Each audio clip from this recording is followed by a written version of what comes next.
പ്രതീക്ഷ, ആദ്യം അറിയേണ്ടത് ഏറ്റവും പുതിയ കാലാവസ്ഥാ മുന്നറിയിപ്പ് എങ്ങനെയാണ് എന്നതാണ്. നിലവിൽ റെഡ് അലേർട്ട് എങ്ങുമില്ല.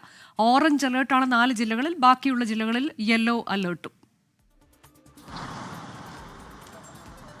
അനുജ, തീർച്ചയായും ആശ്വാസകരമായ കാര്യമാണ് കാലാവസ്ഥാ വകുപ്പിൽ നിന്ന് വരുന്നത്. കാരണം വരും ദിവസങ്ങളിൽ സംസ്ഥാനത്ത് മഴയുടെ ശക്തി കുറയുമെന്നതാണ് കാലാവസ്ഥാ വകുപ്പ് അറിയിച്ചിരിക്കുന്നത്. ഇന്ന് നിലവിൽ ഒരു ജില്ലകളിലും അതിതീവ്ര മഴയ്ക്കുള്ള മുന്നറിയിപ്പില്ല. 4 ജില്ലകളിൽ മാത്രമാണ് അതിശക്തമായ മഴയ്ക്കുള്ള ഓറഞ്ച് മുന്നറിയിപ്പ് കാലാവസ്ഥാ വകുപ്പ് നൽകിയിട്ടുള്ളത്. അത് ആലപ്പുഴ, എറണാകുളം, കണ്ണൂർ, കാസർഗോഡ് ജില്ലകളിലാണ് ഓറഞ്ച് അലർട്ട് ഉള്ളത്. ബാക്കിയുള്ള 10 ജില്ലകളിൽ യെല്ലോ അലർട്ടും പ്രഖ്യാപിച്ചിട്ടുണ്ട്. നാളെ പ്രധാനമായും ആലപ്പുഴ, എറണാകുളം, കണ്ണൂർ, കാസർഗോഡ് ജില്ലയിലാണ് മഴ മുന്നറിയിപ്പുള്ളത്. 4 ജില്ലകളിൽ മാത്രം യെല്ലോ അലർട്ടാണ് കാലാവസ്ഥാ വകുപ്പ് നൽകിയിരിക്കുന്നത്. അതായത് നാളെയോടുകൂടി തന്നെ ഈ അതിശക്തമായ മഴ സംസ്ഥാനത്ത് കുറയുമെന്ന് തന്നെയാണ് കാലാവസ്ഥാ വകുപ്പിൻ്റെ ഈ മുന്നറിയിപ്പിൽ നിന്ന് മനസ്സിലാക്കാൻ കഴിയുന്നത്. പക്ഷേ ആ ഒരു ജാഗ്രത അപ്പോഴും തുടരണമെന്നതാണ് ദുരന്ത നിവാരണ അതോറിറ്റിയും കാലാവസ്ഥാ വകുപ്പും അറിയിച്ചിരിക്കുന്നത്. കാരണം ഈ കഴിഞ്ഞ ദിവസങ്ങളിലും ഇന്നുമൊക്കെ തന്നെ പെയ്ത അതിതീവ്ര മഴയിൽ വലിയ മഴക്കെടുതികൾ സംസ്ഥാന വ്യാപകമായി റിപ്പോർട്ട് ചെയ്തിട്ടുണ്ട്. അതുകൊണ്ട് തന്നെ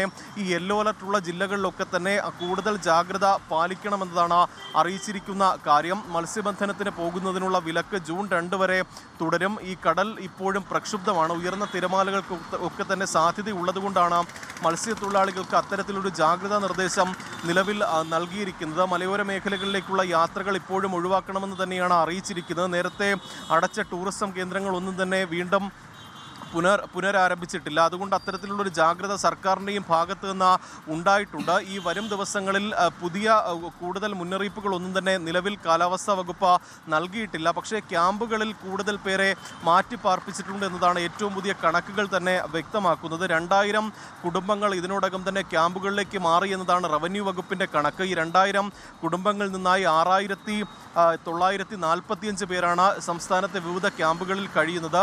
ആലപ്പുഴ, കോട്ടയം, ഒപ്പം വയനാട് ജില്ലകളിലാണ് ഏറ്റവും കൂടുതൽ ക്യാമ്പുകളും പ്രവർത്തിക്കുന്നത്. അനുജ.